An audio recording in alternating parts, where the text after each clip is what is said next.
여러분 안녕하십니까? KBS 아메리칸 뉴스입니다. 오늘 LA 통합교육구가 가을 학기에 돌입했습니다. 1년 반 만에 대면 수업이 전면 재개된 것인데 델타 변이 바이러스 확산세에 맞물려 향후 어떤 식으로 수업이 이어질지는 아직 아무도 장담할 수 없는 상황입니다. 오늘 첫 소식 이우수 기자가 보도합니다. 학생들을 태운 스쿨버스가 하나둘씩 캠퍼스 안으로 진입합니다. 교직원들은 학생들을 입장시키기 전 코로나 검사 결과를 확인합니다.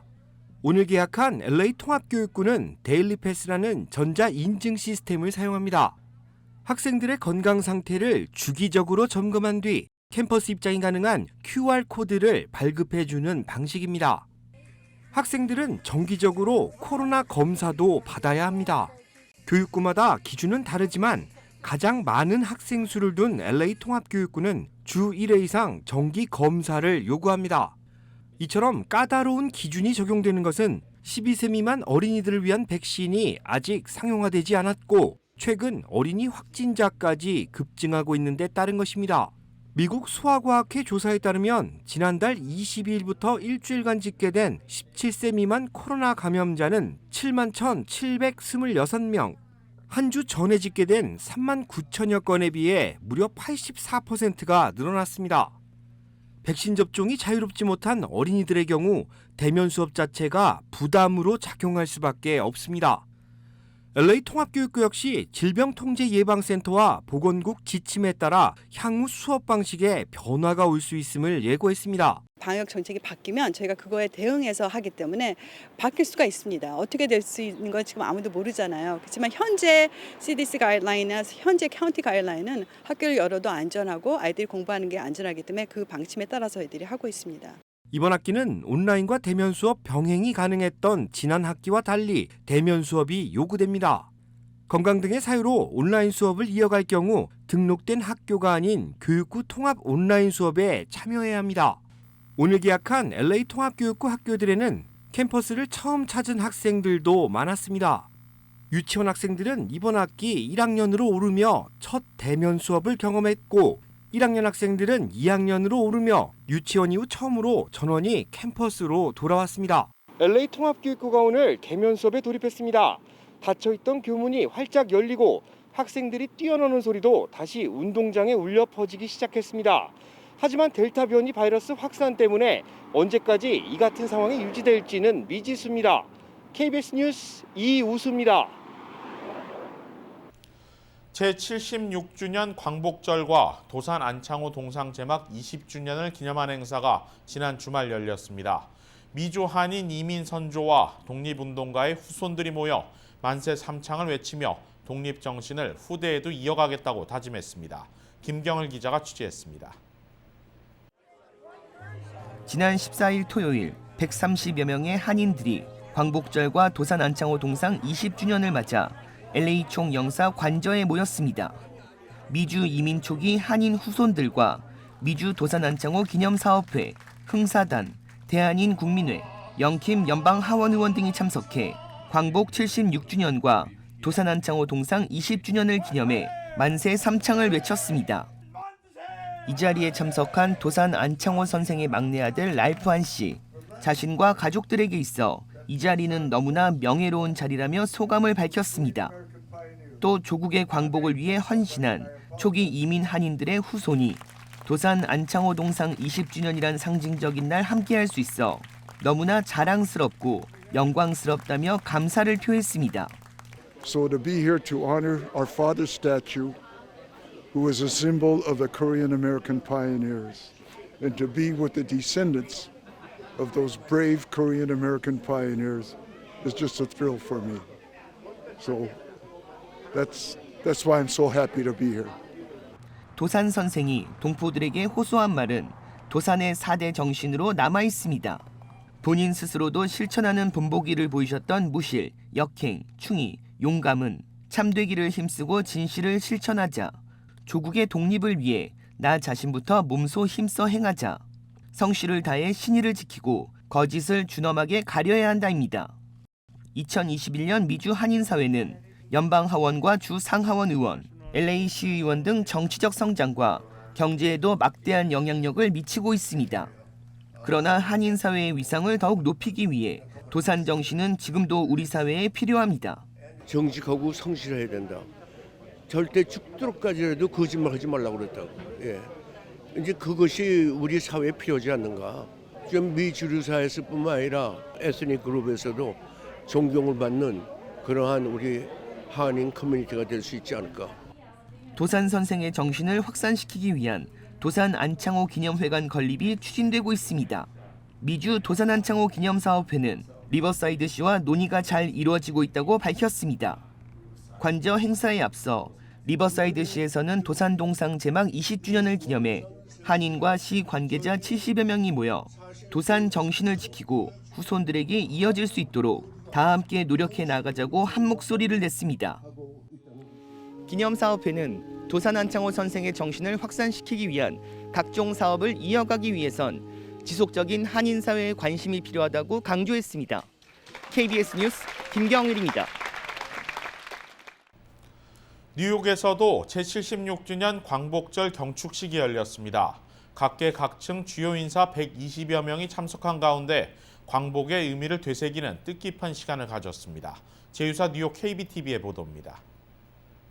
자유민주주의 대한민국 만세! 만세! 우리의 영원한 한미동맹 USA 만세! 만세! 경축식에는 한인 단체장들을 비롯해 척 슈머 민주당 연방상원 원내대표, 존 리우 뉴욕주 상원의원, 피터구 뉴욕시의원 등이 참석했습니다. 또 유혜경 유관순 열사 조카 손녀, 살스칼라토 뉴욕주 한국전 참전 용사회장 등도 자리했습니다. You are family oriented. You form businesses that employ people. You engage in non-profit organizations that help so many people. 뉴욕 한인회는 백범 김구 선생과 안중근 의사의 정신을 계승하기 위해 노력해온 윤영재 백범 김구 선생 기념사업회 뉴욕지회, 안중근 의사 숙모회 뉴욕지회 상임고문과 나라사랑 정신을 고취시키는 데 노력해온 김승도 대한민국 광복회 뉴욕지회 상임고문에게 각각 감사패를 수여했습니다. 1세 분들은 헌신을 하시고 희생을 하셨습니다. 우리 모두가 다 같이 힘을 합쳐서 더욱더 성공한 한인사회를 만들기를 기원하면서 제76주년 광복절 경축식은 뉴욕 한인회와 주 뉴욕 총영사관, 대한민국 광복회 뉴욕지회가 공동 주최하고 대한민국 국가보훈처가 특별 후원했습니다. KBTV 뉴스 김은지입니다. 캘리포니아 역사상 두 번째로 큰 산불로 기록된 딕시 산불이 한 달째 진화될 기미를 보이지 않고 있습니다. 기상 전문가들은 겨울철 우기까지 산불이 계속 이어질 수 있다고 경고했습니다. 박시몬 기자가 보도합니다. 국가조를 화염에 물들인 딕시 산불이 수그러들 기미를 보이지 않고 있습니다. 지난달 13일부터 시작된 딕시 산불은 현재 57만 에이커의 땅과 900채가 넘는 가옥들을 전소시켰습니다. 여기에 화씨 100도에 이르는 폭염이 더해 화재는 계속해서 커지고 있는 실정입니다. Today we have a red flag warning, unfortunately, for southwest wind gusts up to 30 miles an hour. So again, that's coming out of this direction, southwest winds pushing to the northeast. So we'll continue to have that oversight. That red flag warning starts today at 3 and it extends all the way out till Tuesday at 10 o'clock at night. 현재 6천 명의 소방관이 투입돼 화마와 싸우고 있으며 31% 진화된 상태입니다. 기상 전문가들은 이번 산불은 폭염에 더해 가뭄까지 이어져 올겨울 비시즌이 오기 전까지는 완전 진화가 어려울 것으로 예상하고 있습니다.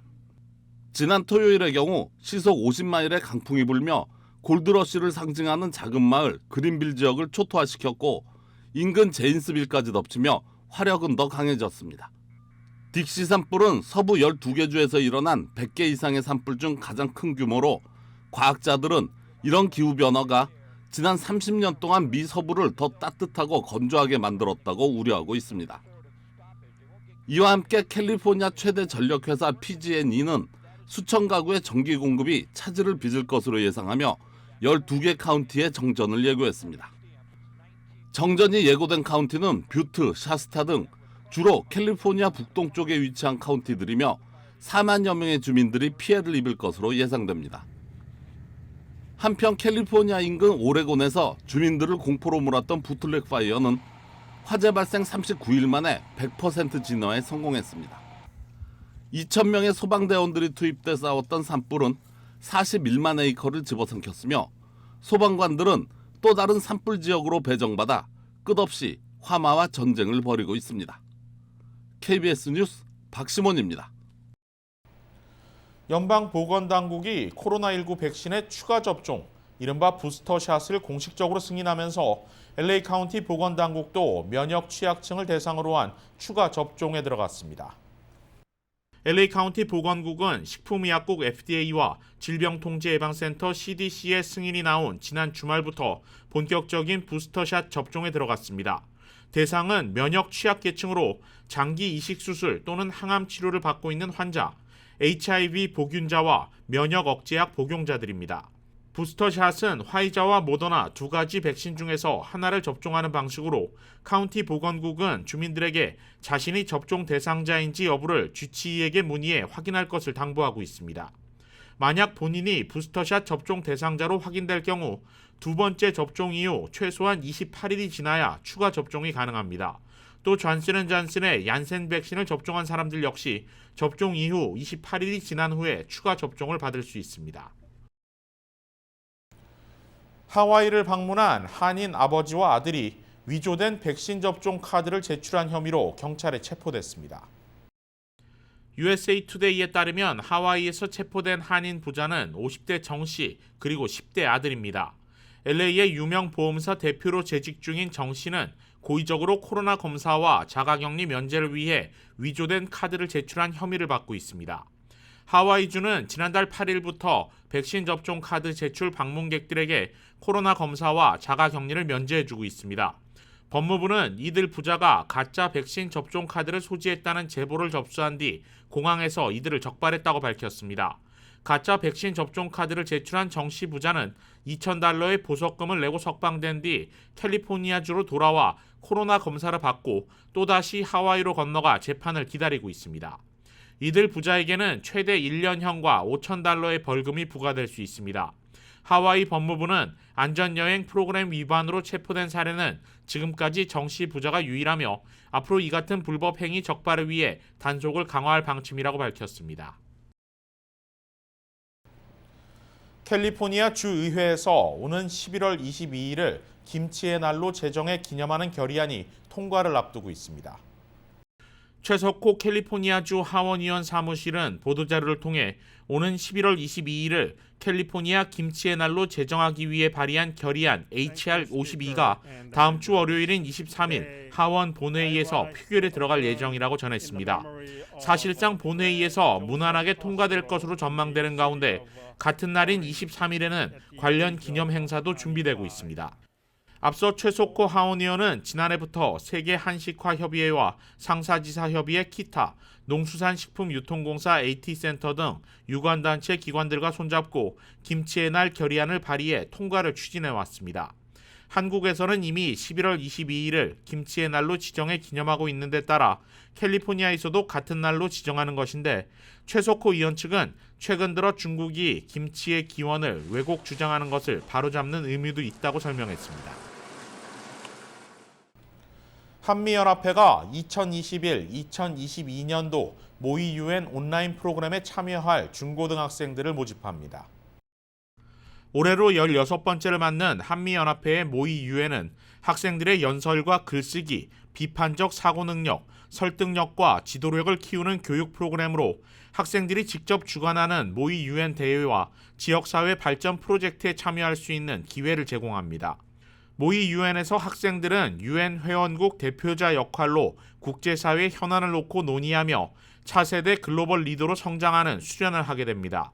지난해 참가 학생들은 2개의 최우수 컨퍼런스 대회에 참여해 입상한 바 있으며 수료한 학생들 상당수가 하버드와 프린스턴, 스탠포드, UC 계열 대학에 입학하는 성과를 거두고 있습니다.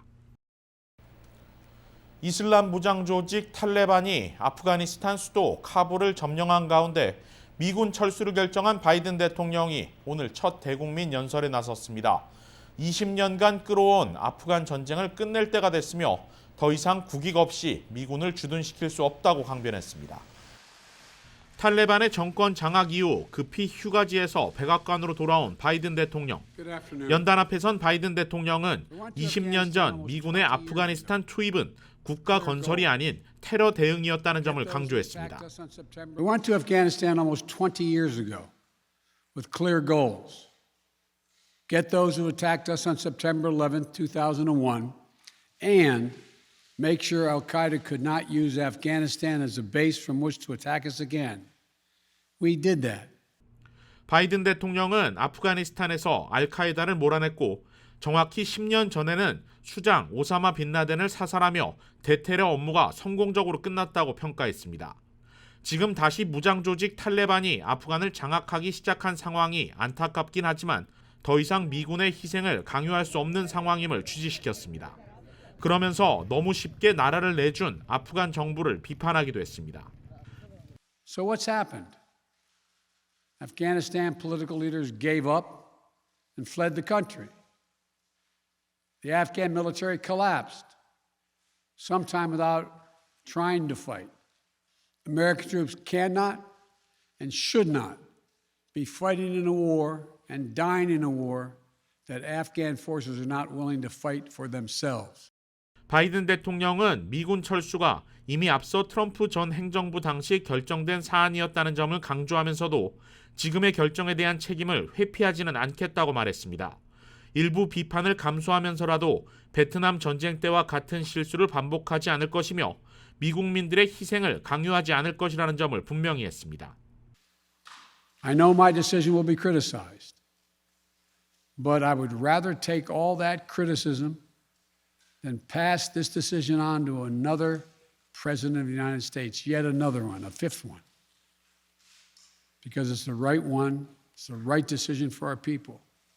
20분간의 연설을 마친 바이든 대통령은 기자들의 질문은 일체 받지 않고 연단을 내려갔습니다.